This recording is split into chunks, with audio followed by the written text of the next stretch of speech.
Isabelle Ducot, bonjour. Bonjour Eric. Alors, vous êtes chargé de mission TSLA à la DSDEN 77 à Lésigny. On va un peu décrypter TSLA, troubles spécifiques du langage et des apprentissages. Et on va parler des outils numériques pour les 10. Alors 10, définition. 10, alors 10, ça vient du grec, c'est un préfixe qui signifie c'est difficile de, et que l'on va retrouver dans de très nombreux mots en relation avec des difficultés d'apprentissage. Donc la dyslexie, difficulté d'acquisition et d'automatisation du langage écrit. La dysphasie, difficulté d'acquisition et d'automatisation du langage oral. La dyspraxie, difficulté de coordination des gestes. Et parmi ces troubles spécifiques du langage et des apprentissages, il ne faut pas oublier le TDAH, le trouble du déficit d'attention avec ou sans hyperactivité. Donc les médecins parlent de la constellation des troubles 10. Ce sont des troubles neurodéveloppementaux, donc des anomalies fonctionnelles cognitives. Alors on parle quand même de 8% de la population des élèves. Absolument. Donc le chiffre de 8% est à prendre très au sérieux.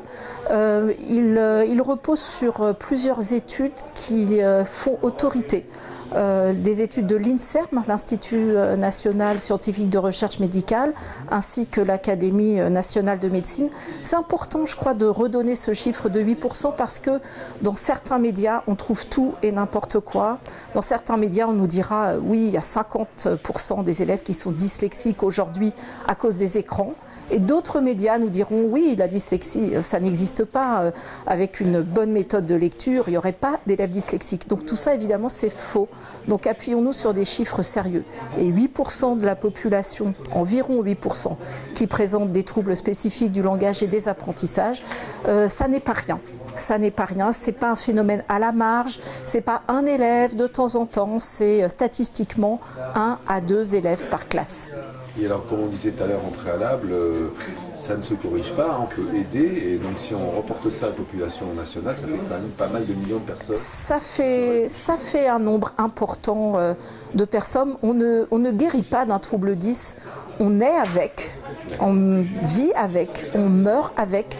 Seul le TDAH peut s'atténuer, voire disparaître fortement au début de l'âge adulte. Mais pour les autres troubles 10, eh bien, on va dire que ça fait partie du fonctionnement ou du dysfonctionnement de la personne. Alors, donc les troubles existent, les outils numériques aussi, a priori. Alors, les outils numériques existent, ils sont nombreux et il faut les concevoir comme des outils de compensation. C'est-à-dire ce ne sont pas des outils pour la plupart d'entre eux qui vont traiter la difficulté. Ce sont des outils que l'on va pouvoir utiliser pour les élèves, pour les aider à compenser la difficulté. Donc si on parle de la dyslexie, qui est le trouble d'acquisition de la lecture, on va avoir des outils numériques qui vont permettre à l'élève d'accéder au texte. Je crois que le maître mot, c'est le mot d'accessibilité. Ces outils vont permettre à l'élève de pouvoir comprendre le texte. Alors dans le cadre de l'école inclusive, l'enseignant a une partie de sa classe, 8% en théorie, qui est concernée. Est-ce qu'il peut faire la classe avec des outils numériques? Il doit le faire avec des outils spécifiques pour celui qui est atteint du trouble ou pas? Voilà. Est-ce qu'on a différents types d'outils numériques? Est-ce que vous avez essayé de les classer, voir un peu comment on peut les utiliser en classe? Alors en fait, il y a deux façons de prendre le problème. Soit on va parler de différenciation, l'enseignant va mettre en place des outils numériques pour des élèves qui présentent un TSLA. Donc ça c'est la différenciation pédagogique. Ça n'est pas facile. Tous les enseignants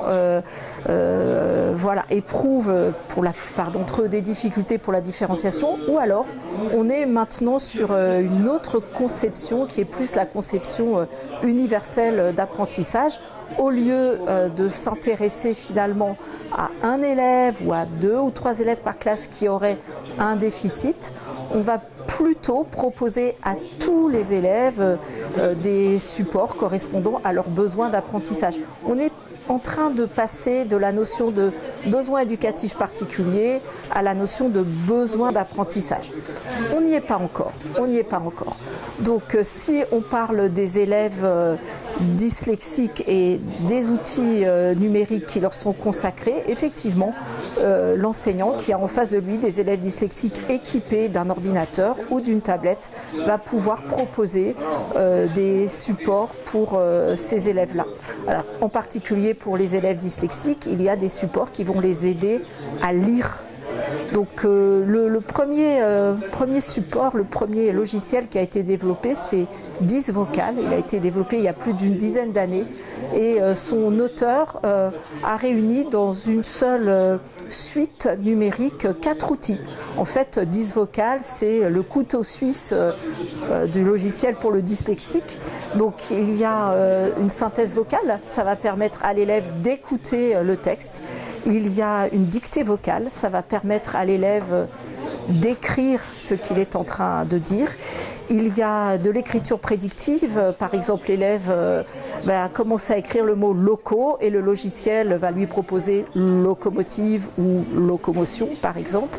Et enfin, et c'est peut-être l'outil le plus important dans Dysvocal, Dysvocal va préparer le support de l'élève. Donc si l'élève a un texte, Dysvocal va lui proposer par exemple de colorer les syllabes de mots ou alors va pouvoir utiliser une police plus lisible comme Open Dyslexic, va lui proposer d'écarter les lettres. Donc Dysvocal permet vraiment de travailler la qualité du support.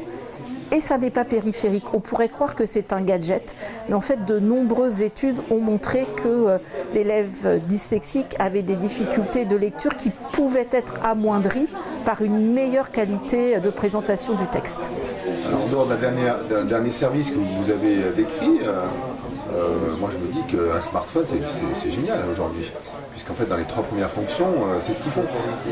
Donc, les élèves aujourd'hui, je pense qu'avec leur smartphone, ils doivent peut-être aussi s'appuyer sur ce outil. Alors, c'est très intéressant que vous parliez du smartphone parce que dans les représentations des enseignants, avec les derniers textes de loi, un certain nombre d'enseignants pensent qu'on n'a pas le droit d'utiliser le smartphone en classe. Donc, je voudrais profiter de ce moment pour rappeler que les élèves à besoins éducatifs particuliers bénéficient de droits qui leur sont spécifiques et que de toute façon les usages pédagogiques du smartphone sont autorisés en classe. Donc par exemple, il y a un outil très pratique que les élèves peuvent utiliser sur leur smartphone quand ils sont dyslexiques, c'est le service web Lire Couleur. Donc les élèves se connectent sur ce service et copie-collent dans ce service le texte qu'ils ont envie de lire, qu'ils ont pris sur Wikipédia, dans une encyclopédie ou n'importe où ailleurs. Et Web Lire Couleur fait exactement la même chose que Dysvocal, c'est-à-dire va colorer les syllabes des mots, va proposer une police adaptée et donc va faciliter la lecture des élèves. Donc c'est un excellent service à utiliser très facilement sur smartphone. Au-delà de Dysvocal, on voit de plus en plus de start-up entre guillemets ou de jeunes éditeurs qui proposent de plus en plus de services autour des 10. Est-ce que c'est une tendance de fond? Est-ce que c'est un besoin véritable? Ou est-ce que ce que vous venez de dire au début, c'est de dire que dans la classe, on a besoin en fait d'avoir des outils qui vont s'adapter aux besoins spécifiques des élèves, donc ça devient une généralisation? Je crois que quand on veut aider les élèves dyslexiques, il faut multiplier les approches, il faut multiplier les stratégies. Donc tel élève dyslexique aura la possibilité d'utiliser son smartphone et une application comme Web Lire Couleur. Et dans un autre établissement, il y aura le choix d'acheter par exemple la plateforme numérique Sondo qui a été développée par Mobidis et qui permet d'avoir une adaptation des manuels scolaires. Je crois qu'il ne faut rien s'interdire. Il faut aller chercher partout les outils qui peuvent aider nos élèves dyslexiques. Alors pour conclure cet entretien, je vais revenir un peu à votre rôle de chargé de mission. Votre rôle, c'est quoi? C'est un peu de veille sur ce qui se passe en matière d'offres numériques sur le sujet et aller voir les enseignants en fonction de leurs besoins, coordonner tout ça. Comment ça se passe? Donc, mon rôle, c'est d'apporter une expertise à tous les niveaux sur les troubles spécifiques du langage et des apprentissages dans le département où j'exerce. Donc ma mission principale, c'est une mission d'élaboration et d'animation de formation. Toutes les formations, de la sensibilisation, des conférences, des aides négociées, des stages du PAF. J'ai également un rôle de médiation auprès des familles. J'accompagne les familles quand elles sont en difficulté dans les établissements pour faire appliquer le PAP ou pour monter un dossier auprès de la MDPH. Et j'ai également un rôle de veille puisque mon expertise ne doit jamais s'amoindrir mais rester toujours le plus au courant de tout ce qui se fait. Et donc cette veille pédagogique, je la fais notamment à travers le réseau Twitter. Donc si vous voulez me retrouver, c'est Isafil Prof ASH sur Twitter. Et alors on précise que ce rôle de chargé de mission, ça existe à la DSDN 77, mais pas forcément partout en France. Ça dépend, ce n'est pas généralisé. Chaque département organise son fonctionnement dans de très nombreux départements. Le rôle que j'exerce à la DSDN du 77 est tenu par des conseillers pédagogiques du premier degré.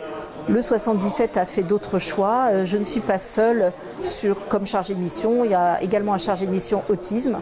Il y a un chargé de mission HPI. Ça tient peut-être au fait que notre département est immense. La Seine-et-Marne est l'un des plus grands de France. Nous avons 350 000 élèves, plus de 220 collèges, un nombre innombrable d'écoles. Donc il faut beaucoup de bras.